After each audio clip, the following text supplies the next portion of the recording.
Right,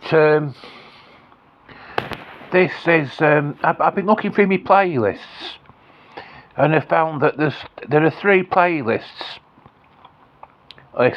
in particular that haven't got many videos on them. But one is Winsford in Cheshire. Well, I actually don't film many videos in Winsford, and I think maybe that playlist hasn't got as many videos on it as what it should have, because I think there might be some videos that I have filmed at Winsford that have not put on there, but I don't know. The other one is called Keep Calm and Stop Bullying. Well, or Stop Bullying, whatever. It's that hasn't got many because I tend to keep off the subject of bullying. Really, it's a bit of a sore point with me. Bullying is so. My YouTube channel isn't really about bullying. That's, I think, references to bullying are kept to a minimum on it, really. But and there's one but book reviews. So far, there's only 9 videos on that one. Well, this is the 10th. And it's the BBC the one. This one is the BBC TV Doctor Who annual.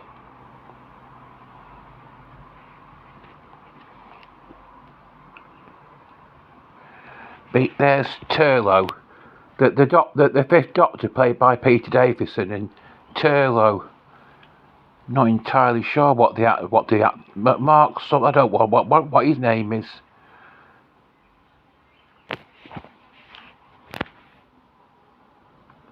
And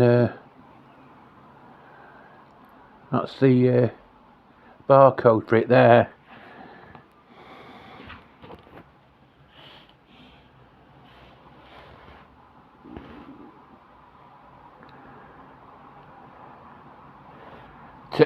The two of the Doctor's companions, Turlough and Tegan Joe Vanker, and it's it's actually back then it only cost £2.75. Well, £2.75 was a considerable amount more money back then, because this is in the what year is it from?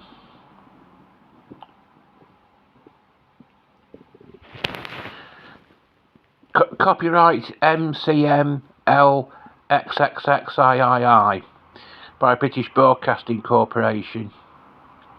Well, I think this is 1983 actually. I think when I sent off for it from eBay, I actually knew what year it was. I think it's 1983. Contents: 1 Doctor, 5 men. The Oxaqua incident. Page 14, Questions of Who. 16, Winter on Mystique. 22, The Creation of Camelot. 29, Class 4 Renegade. 35, The Volcanist Deal. 42, The Making of Doctor Who, The Designers. 48, The Nepentines. 57, Fungus. Copyright MCML XXXIII by British Broadcasting Corporation. All rights reserved throughout the world. Published in Great Britain by World International Publishing Limited.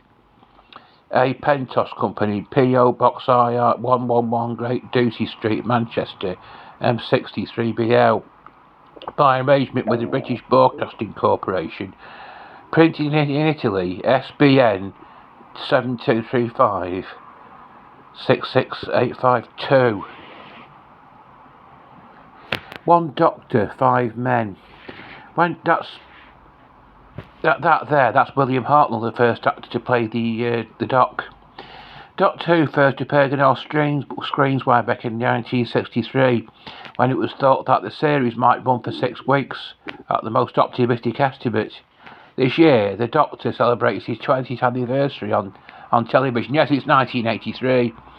But the programme has changed quite a lot since those early days, and so has the Doctor himself. In the beginning, the Doctor was played by William Hartnell and appeared to us as an elderly gentleman in a frock coat, check trousers and a stiff high collar. His marvellously alert scientific brain was evident, but his manner was formal if not rather stern. The first doctor was accompanied by a young girl called Susan, who called him grandfather, and he was the first to encounter the threat of the Daleks in an adventure called The Dead Planet. Following a battle with the ruthless Cybermen, the old doctor informed his companions that his body was wearing out. To their amazement, he lapsed into a coma and a transformation took place. Instead of the white-haired old gentleman, the doctor had now become a much younger man with a totally altered personality. It was him. It was played by Patrick Troughton. This new doctor was played by Patrick Troughton, and although the astute and remarkable brain remained, the stern manner of the old doctor had gone. This doctor was a little odd, literally eccentric. He wore a very tall hat and other bizarre garments, and showed an inclination for sitting cross-legged on the floor playing a recorder. During the lifetime of this doctor, we learned a good deal about his background. We found out about the Time Lords, of which the doctor was one, through his determination to do combat against the evil might of the warlords. Turning to the Time Lords for help, he ran up against their philosophy, which forbade intervention of any kind in the internal affairs of any planet. Faced with this attitude, the Doctor stole a TARDIS and left the Time Lord planet Gallifrey, knowing that if ever he returned, he would face trial. Of course, it wasn't long before the Time Lords put the Doctor on trial. Although he was found guilty, his sentence was comparatively light, owing to a brilliant speech he made in his own defence. He was sentenced to exile on Earth, where he had to remain during the 20th time zone, and he also had to change his shape once more. The third Doctor was totally different again. He too showed a taste for flamboyant clothes, but in this case it ran to velvet jackets, frilly shirts, and a huge opera cloak. The actor who played this new Doctor, John Pertwee, brought some of his own characteristics to the programme in the form of a fascination for different types of transport. Bessie was introduced, a souped-up vintage car, and so was a Hoomobile, a sort of cross between a flying saucer and a racing car.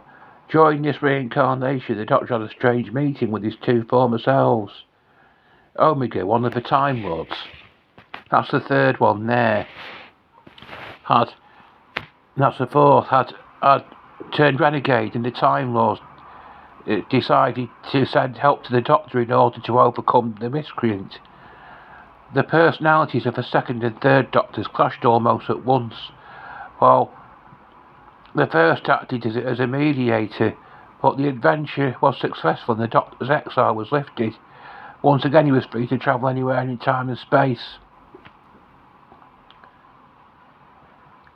The fourth Doctor took over when his predecessor's body was riddled with deadly alien radiation after an invention on the planet Metebelis 3 against the giant spiders and their supreme ruler, the Great One. This Doctor, played by Tom Baker, really made the character his own. He too had a penchant for characteristic clothes, a very long scarf, a broad-brimmed hat, a long coat with a mop of unruly curls, and an engaging grin gave him the air of happy-go-lucky charm. But the brain was still there, as active and astute as ever. The fourth Doctor had a succession of companions. Sarah Jane Smith, Leela and Romana all helped him overcome several adversaries in real life. Lalla Ward, who played Romana, married her Doctor, Tom Baker. Well, that didn't last very long. They were only together for 16 months, as far I think. That's all I've read. And so to the fifth Doctor, played by Peter Davison. This latest Doctor is younger than any of his predecessors and sports a cricket sweater, striped pyjama-like trousers, Panama hat and a long Regency frock coat. But he is still obviously the same Doctor as he has been since 1963. There is still that air of eccentricity, with a remarkable brain power in evidence beneath it all, and the Doctor is still essentially human. tending almost to stumble across the solutions to big problems rather than working them out in computer fashion. And what about the future? Well, only who knows. In the meantime, happy anniversary, Doctor Who. There he is, Peter Davison stood by his TARDIS. Oh, I did it. I've actually read out a whole entire article for you there. That's the second article, the second feature in the annual, the Ox Aqua incident. That's a story.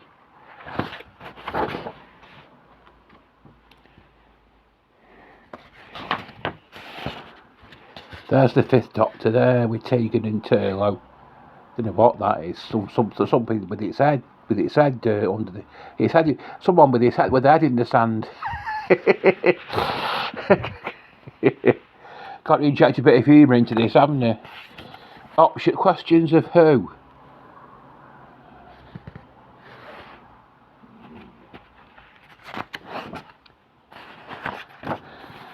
Winter on Messique.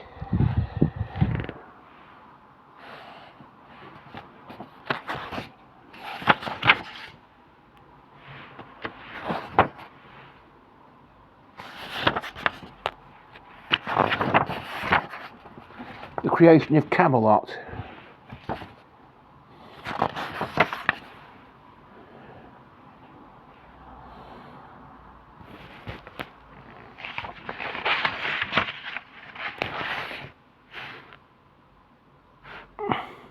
I think that's the Master there, isn't it? He was another renegade Time Lord.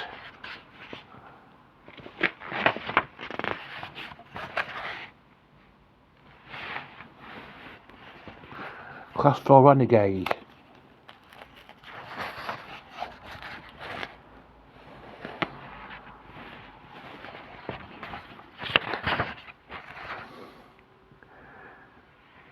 I've read every single word of the article in it, and they're showing you what's on every single page. Volcanist deal.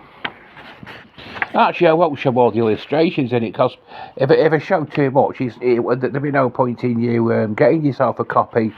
If I show you all I'll show you two more. That one there, and that one there. That's Peter Davison again.